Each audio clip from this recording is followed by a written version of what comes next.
Supaya video saya selanjutnya teman-teman tidak ketinggalan. Terima kasih, langsung saja. Check it out.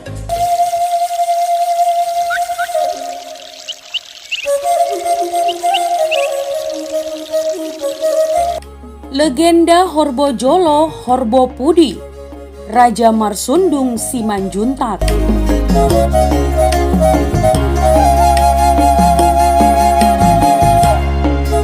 Raja Marsundung menikah dengan Sobosihon Boru Sihotang.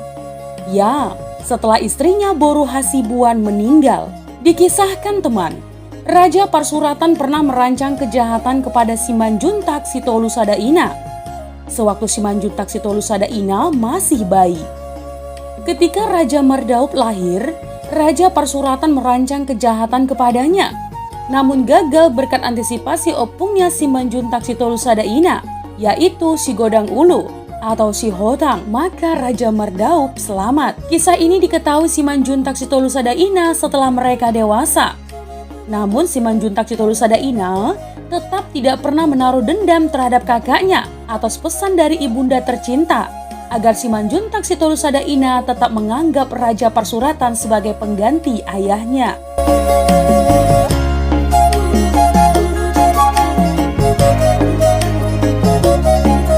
Alkisah teman, Raja Marsundung menikah dengan Boru Hasibuan. Lalu mereka menetap di Hutabulu yang sekarang Parlumbanan. Mereka dikaruniai seorang putra bernama Raja Parsuratan dan seorang putri bernama Sipareme. Kehidupan mereka diberkati dengan banyak sekali ternak kerbau, hingga orang sering menyebut Raja Parsundung dengan sebutan Simanjuntak Parhorbo. Maut pun memisahkan, dan Raja Marsundung menjadi duda setengah umur. Singkat cerita teman, supaya ada yang merawat dan menemani sisa hidupnya, maka Raja Marsundung memutuskan untuk menikah lagi. Raja Marsundung menjatuhkan pilihan hatinya kepada Sobosihon, putri dari Raja Sigodang Ulu.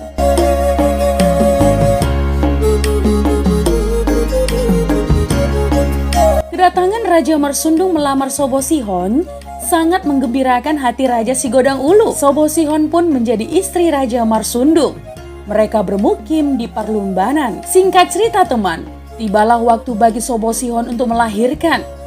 Beberapa hari sebelumnya, dia telah memberi kabar kepada ayahnya tentang keadaannya itu. Namun, perasaan sang calon ibu itu gelisah setelah mendapat mimpi buruk. Mimpi itu juga diberitahukannya kepada Raja Sigodang Ulu, ayahnya. Setelah mendengar kabar dan mimpi putrinya itu, ia menyuruh menantu perempuannya atau parumaennya berangkat menemui putrinya di Parlumbanan Balige dengan pesan bahwa akan ada bahaya yang mengancam bayinya setelah dia bersalin. Yang kedua, apabila bayi yang lahir laki-laki, maka bayi itu harus ditukarkan dengan bayi perempuan.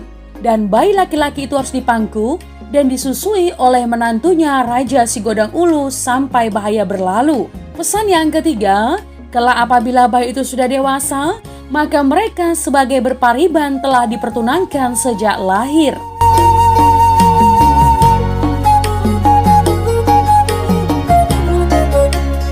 Sesampainya di Parlumbanan, menantu Raja Sigodang Ulu atau yang disebut Nantulang Naburju, dia mendapati Sobosihon sedang berjuang dibantu dukun berana atau si Baso untuk bersalin. Lalu kemudian teman, lahirlah bayi laki-laki. Dan setelah dimandikan, sang bayi langsung ditukarkan sesuai pesan tadi. Diadakanlah acara makan bersama untuk syukuran kelahiran bayi itu. Seluruh penduduk kampung diundang teman. Mendengar kabar bahwa adik tirinya adalah laki-laki, maka Raja Parsuratan menjadi benci dan ingin menyakiti adiknya itu. Sebab menurutnya, kelak akan ada pewaris harta ayahnya selain dia.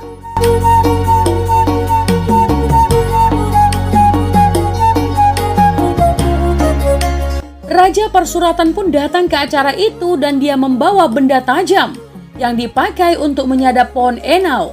Dan ia sembunyikan di dalam sarungnya.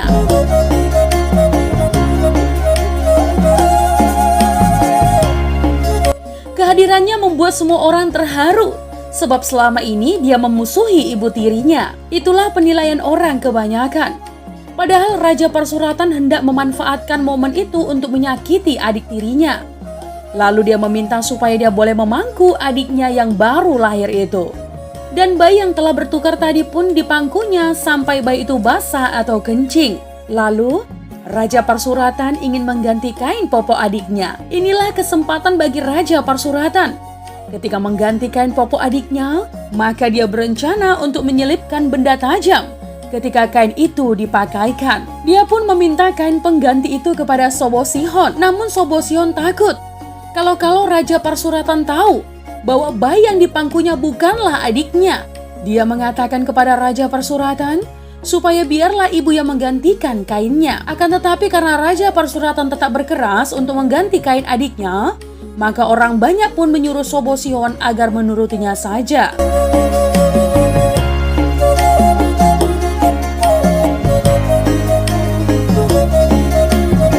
Saat membuka kain basah bayi yang dipangkunya, Raja Parsuratan terperanjat karena bayi dilihatnya bukanlah bayi laki-laki.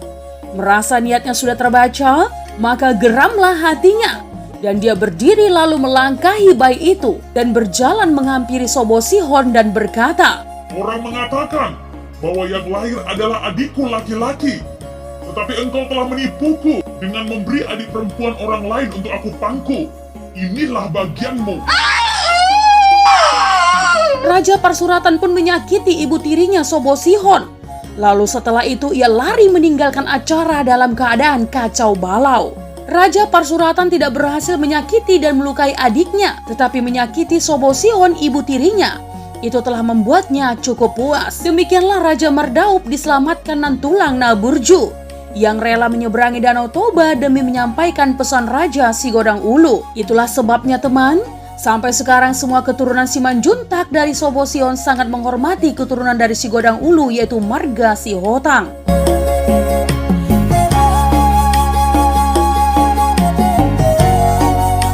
Singkat cerita teman, lalu Sobosihon melahirkan lagi bayi perempuan. Kabar ini terdengar ke seluruh penduduk daerah Sibagot Nipohan. Namun hal ini tidak meresahkan hati Raja Parsuratan, sebab dalam tradisi Batak, anak perempuan tidak berhak untuk mendapat bagian warisan. Jadi, kelahiran adik tiri yang perempuan ini turut menggembirakan Raja Parsuratan. Sang bayi diberi nama Siboru Hagohan Naindo. Selang beberapa tahun kemudian, Sobosihon melahirkan lagi, yang diberi nama Raja Sitombuk. Iya teman, tak henti-hentinya Raja Parsuratan mengamati kehidupan ibu tirinya, yang dia anggap bisa mengurangi jatah harta warisan untuknya kelak. Dia bertanya kepada orang pintar, apa jenis kelamin bayi yang akan dilahirkan ibunya? Setelah mengetahui bahwa bayi laki-laki jawabannya, maka ia berusaha merancangkan kecelakaan agar bayi itu terluka atau bahkan tiada.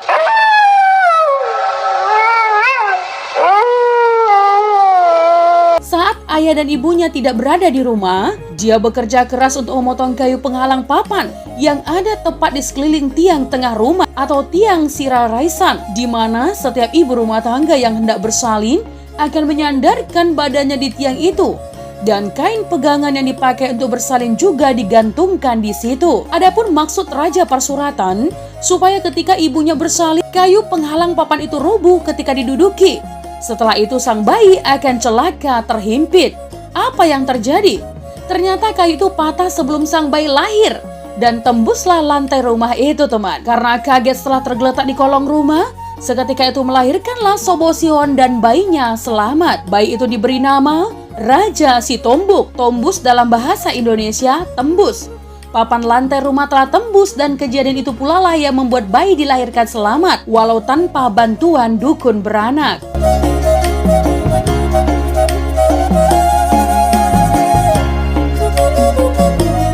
Kali ini Raja Parsuratan ingin memusnahkan rumah tempat tinggal ayahnya dan ibu tirinya. Dia sendiri telah mempunyai rumah setelah menikah dan pisah rumah dari orang tuanya atau manjae. Waktunya tiba dan Sobosihon akan melahirkan bayinya. Para ibu bersama dukun beranak telah berkumpul dan memasuki rumah Raja Marsundung. Dari kejauhan, Raja Parsuratan mengamat-amati mereka.